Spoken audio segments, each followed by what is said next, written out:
17.4ல pollination அப்படிங்கிற topic தான் இன்னைக்கு நம்ம பார்க்கக்கூடிய டாபிக். வாங்க அதோட டீடைல்ஸ் பார்க்கலாம். The transfer of pollen grain from anther to stigma of your flower is called as pollination. அதாவது pollen grain பாத்தீங்கன்னா antherல இருந்து ஸ்டிக்மாக்கு ரீச் ஆகக்கூடிய அந்த ஒரு ப்ராசஸ் தான் என்னன்னு சொல்றாங்கன்னா pollination அப்படின்னு சொல்றாங்க. உங்களுக்கு ஒரு எக்ஸாம்பிள் காட்டுறேன் பாருங்க. இது வந்து ஒரு ஃப்ளவரோட டயக்ராம். இதில் சென்டர் பார்ட் பார்த்தீங்கன்னா ஃபீமேல்க்குரிய பார்ட், இந்த பார்ட் மேல்க்குரிய பார்ட். இதனோட டிப்பில் பார்த்தீங்கன்னா ஒரு பேக் மாதிரி ஒரு ஸ்ட்ரக்சர் ப்ரெசென்ட் ஆயிருக்கு. இதை வந்து என்னன்னு சொல்லுவாங்கன்னா ஆன்தர் அப்படின்னு சொல்லுவாங்க. இந்த ஆன்தர் வந்து எப்போ பஸ்ட் ஆகி ஓப்பன் ஆகுதோ இப்போ இதுக்குள்ளே இருக்க பார்த்தீங்கன்னா போலன் கிரெயின்ஸ் வந்து அப்படியே இந்த ஸ்டிக்மாவில் போய் விழும். இந்த ப்ராசஸ் தான் வந்து என்னன்னு சொல்கிறாங்கன்னா பாலினேஷன் அப்படின்னு சொல்கிறாங்க. இதுக்குள்ளே நிறைய போலன் கிரெயின்ஸ் ப்ரெசென்ட் ஆகிருக்கும். இது ஓப்பன் ஆகும்போது இது அப்படியே செதறி போய் எங்கே விழுன்னு பார்த்தீங்கன்னா இந்த ஸ்டிக்மாவில் போய் விழும். இந்த ஸ்டிக்மாக்குள்ளே அது உள்ளே என்டர் ஆகினதுக்கப்புறம் இது போய் ஓவரி பார்ட்டை வந்து ரீச் ஆகும். அதுக்கப்புறம் இந்த இடத்துல ஃபெர்டிலைசேஷன் அப்படிங்கிற ப்ராசஸ் வந்து செகண்ட் ப்ராசஸாக வந்து நடக்கும். ஸோ ஃபஸ்ட்டு ப்ராசஸ் தான் பார்த்தீங்கன்னா இந்த பாலினேஷன் அப்படிங்கிறது. வாங்க இப்போ நம்ம டாபிக்குள்ளே போயிடலாம்.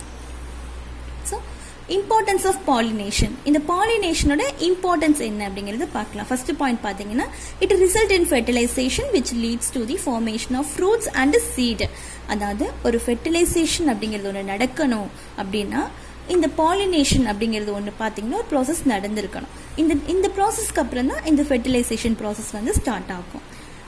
இதில் இந்த ஃபெர்டிலைசேஷனில் வந்து என்ன நடக்குது அப்படின்னு பார்த்தீங்கன்னா the formation of fruit and seed. அதாவது ஃப்ளவர் வந்து ஒரு ஃப்ரூட்டாக கன்வெர்ட் ஆகக்கூடிய அந்த ஒரு ப்ராசஸ் தான் வந்து ஃபெர்டிலைசேஷன் அப்படின்னு சொல்கிறாங்க. அந்த ஃப்ரூட்டுக்குள்ளே சீட் ஃபார்மேஷன் இருக்கும், ப்ரெசென்ட் ஆகிருக்கும். ஸோ இந்த ரெண்டு ஃபார்மேஷன் தான் வந்து என்னன்னு சொல்கிறாங்கன்னா ஃபெர்டிலைசேஷன் சொல்கிறாங்க. இந்த பாலினேஷன் ஃபெர்டிலைசேஷன் இது ரெண்டும் தான் ரீப்ரொடக்ஷன். எதில் அப்படின்னு பார்த்தீங்கன்னா செக்ஷுவல் ரீப்ரொடக்ஷன் இன் பிளான்ட்ல, ஓகேயா, ஃப்ளவரிங் பிளான்ட்ல நடக்கக்கூடிய ஒரு ரீப்ரொடக்ஷன்.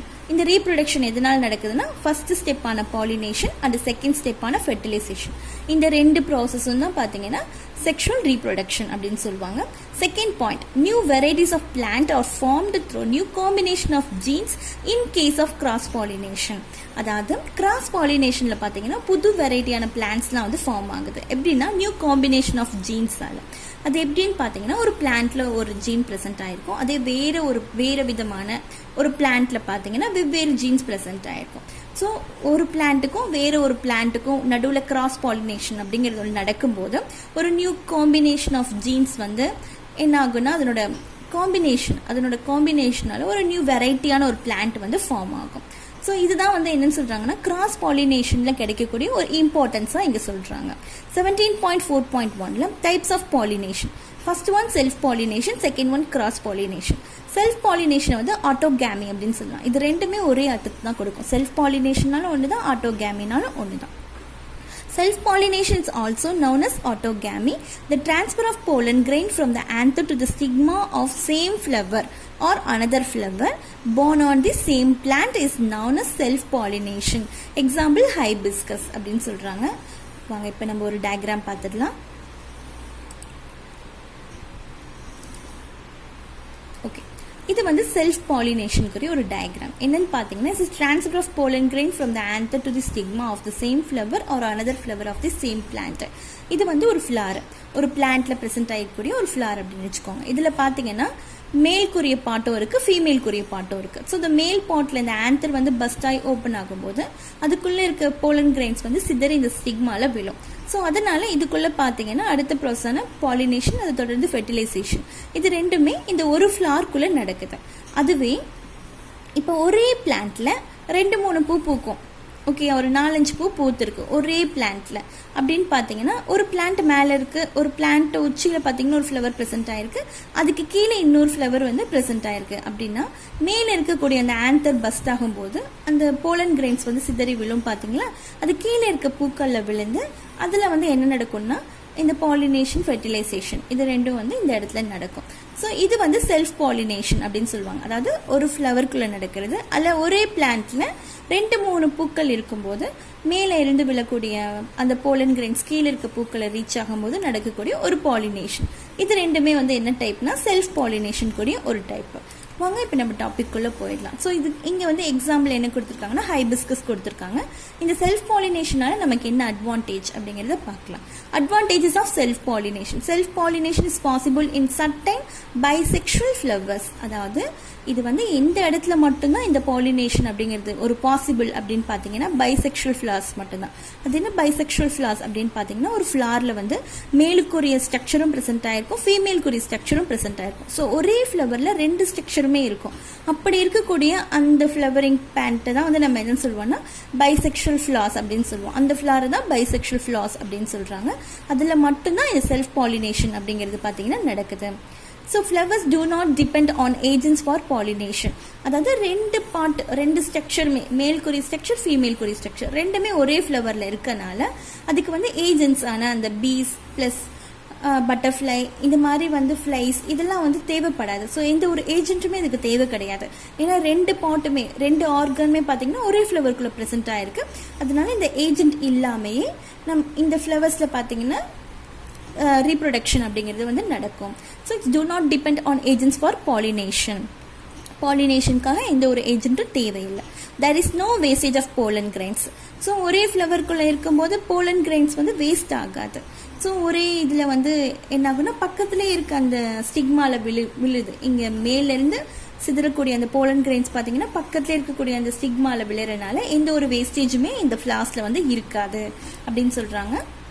நெக்ஸ்ட் இதனோட டிஸ்அட்வான்டேஜ் என்ன அப்படிங்கிறது பார்க்கலாம். பாருங்கள், டிஸ்அட்வான்டேஜ் ஆஃப் செல்ஃப் பாலினேஷன். இதில் வந்து the seeds are less in numbers. இந்த ஃப்ளவர் வந்து ஒரு ஃப்ரூட்டாக கன்வெர்ட் ஆகி அதில் கிடைக்கக்கூடிய சீட்ஸ் பார்த்தீங்கன்னா ரொம்ப லெஸ்ஸாக இருக்குது. So seeds are less in numbers, குறைஞ்ச அளவில் தான் பார்த்தீங்கன்னா சீட்ஸ்லாம் ப்ரெசென்ட் ஆயிருக்கு அப்படின்னு சொல்கிறாங்க. Second point, the endosperm is minute, therefore the seeds produced weak plants.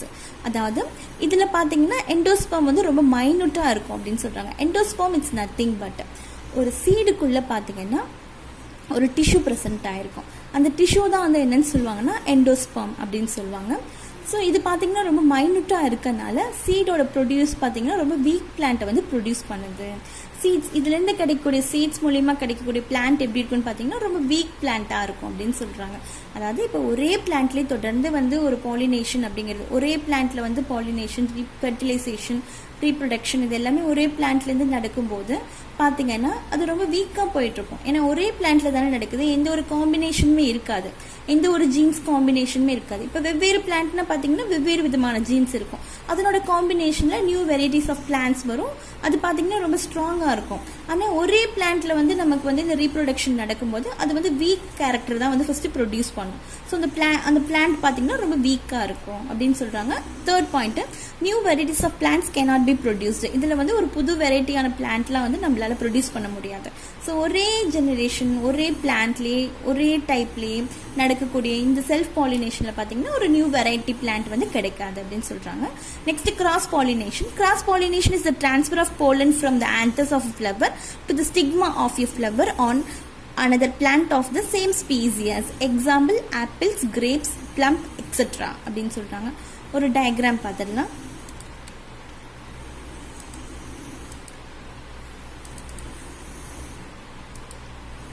So இது பார்த்தீங்கன்னா கிராஸ் பாலினேஷனுக்கான ஒரு diagram. is the transfer of pollen grain from the anther of one flower to the stigma of another flower of the same kind. அதாவது இப்போ பார்த்தீங்கன்னா self pollination அப்படிங்கிறது ஒரே செடியில் ஒரே பிளான்ட்டில் நடக்கக்கூடிய ஒரு பாலினேஷன் செல்ஃப் பாலினேஷன். அதுவே இப்போ இங்கே ஒரு செடி இருக்குது, கொஞ்சம் தள்ளி இன்னொரு செடி இருக்குது, இது ரெண்டுலேயும் 2 பூ பூக்குது அப்படின்னு பார்த்தீங்கன்னு வச்சுக்கோங்க. ஸோ இதில் இருக்கக்கூடிய இது பஸ்ட் ஆகும்போது என்ன ஆகுன்னா இதில் இருக்கக்கூடிய இந்த போலன் கிரெயின்ஸ் பார்த்தீங்கன்னா ஏர்லேயோ அல்லது ஒரு பீஸ் மூலியமாகவோ இந்த மாதிரி ஒரு ஏஜென்ட்ஸ் மூலியமா நடக்கக்கூடிய ஒரு பாலினேஷன் தான் என்னன்னு சொல்லுவாங்கன்னா கிராஸ் பாலினேஷன் அப்படின்னு சொல்லுவாங்க. ஸோ இது வந்து இந்த போலன் கிரெயின் பார்த்தீங்கன்னா ரொம்ப லைட் அண்ட் வெயிட்டாக இருக்கும், ரொம்ப மெலிசாக ரொம்ப வெயிட்லெஸ்ஸாக இருக்கும். அது வந்து அப்படியே அழகாக வந்து விண்டில் வந்து டிரான்ஸ்மிட் ஆகும். ஸோ காற்றடிக்கும் போது இந்த இடத்துல இருந்து பஸ்ட் ஆகும்போது இந்த இடத்துல இருக்கக்கூடிய போலன் கிரெயின்ஸ் அப்படியே காற்றுல வந்து நகர்ந்து போய் இன்னொரு ஃப்ளாரோட ஸ்டிக்மாவில் விழும்போது பாலினேஷன் நடக்கிறது.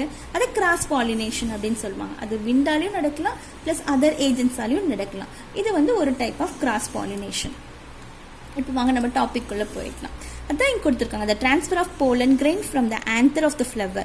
ஒரு ஃப்ளவரோட ஆந்தர்லேருந்து போலன் கிரெயின் பார்த்தீங்கன்னா ஸ்டிக்மாக்கு ரீச் ஆகுது another plant. Okay, another plant of the same species.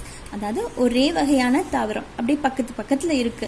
ஒரு பிளான்ட்லேருந்து இன்னொரு ஒரு ட்ரீயோட ஒரு பிளான்ட்டோட ஒரு ஃப்ளவர்லேருந்து இன்னொரு பிளான்ட்டோட ஃப்ளவருக்கு டிரான்ஸ்மிட் ஆகக்கூடியது தான் இந்த கிராஸ் பாலினேஷன். அதுக்கு example apple, grapes, plum etcetera இதெல்லாமே கொடுத்துருக்காங்க. இதனோட அட்வான்டேஜ் என்ன அப்படின்னு பார்க்கலாம் பாருங்க. So advantages of cross pollination. The seeds produced as a result of cross pollination develop and germinate properly and grow into better plants. Example, cross pollination leads to the production of new varieties.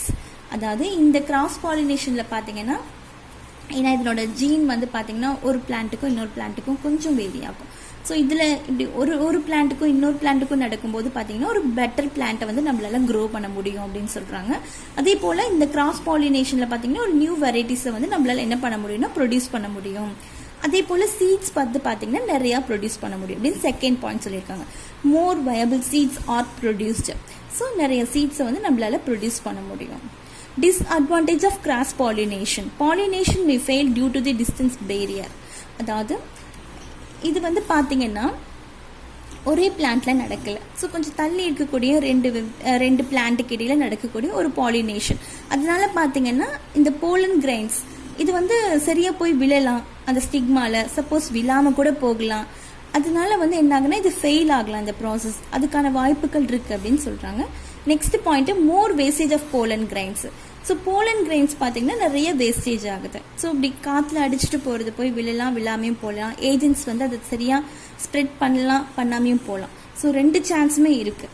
அப்படிங்கும்போது அந்த pollen grains பார்த்தீங்கன்னா அந்த இடத்துல produced ஆகக்கூடியது வீணா அந்த ஸ்டிக்மாவை போய் reach ஆகாமல் அது waste ஆகும். நிறைய போலன் கிரைன்ஸ் வந்து வேஸ்ட் ஆகுது அப்படின்னு சொல்கிறாங்க.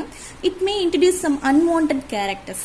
ஸோ இப்போ வந்து ரெண்டு வெவ்வேறு பிளான்ட்டுக்கு இடையில வந்து இந்த கிராஸ் பாலினேஷன் நடக்கும்போது அது ஒரு சில அன்வான்ட் கேரக்டர்ஸ் கூட பிளான்ட்ல வந்து ப்ரொடியூஸ் பண்ணலாம் அப்படின்னு சொல்கிறாங்க. ஸோ ஒரு பிளான்ட் பார்த்தீங்கன்னா க்ரீன் கலராக இருக்கும், இன்னொரு பிளான்ட் வந்து கொஞ்சம் கலர்ஃபுல்லாக இருக்கும். இது ரெண்டுக்கும் நடுவில் நடக்கும்போது பார்த்தீங்கன்னா அந்த பிளான்ட் ஒரு புது விதமாக ஒரு கலரில் கிரியேட் ஆகலாம். இல்லது அதில் கிடைக்கக்கூடிய ஃப்ரூட்டு, அதில் கிடைக்கக்கூடிய ஃபார்மேஷன் ஒரு வேறு விதமாக இருக்கலாம், டேஸ்ட் டிஃப்ரெண்ட் ஆகலாம். ஸோ இந்த மாதிரி அன்வான்ட் கேரக்டர்ஸ்லாம் பார்த்தீங்கன்னா இந்த கிராஸ் பாலினேஷன் வந்து என்ன பண்ணுதுன்னா இன்ட்ரடியூஸ் பண்ணுது அப்படின்னு சொல்கிறாங்க. Flower depend on the external agency for pollination. So இதில் பாலினேஷன் நடக்கணும் அப்படின்னா அது ஒரு எக்ஸ்டர்னல் ஏஜென்சி வந்து டிபெண்ட் பண்ணியிருக்கு. ஸோ ஏஜென்சி இல்லாமல் இதில் பாலினேஷன் அப்படிங்கிறது ஒன்று சாத்தியம் இல்லை அப்படிங்கிறது ஒரு 4th டிஸ்அட்வான்டேஜஸ் சொல்கிறாங்க. நெக்ஸ்ட் பார்த்தீங்கன்னா 17.5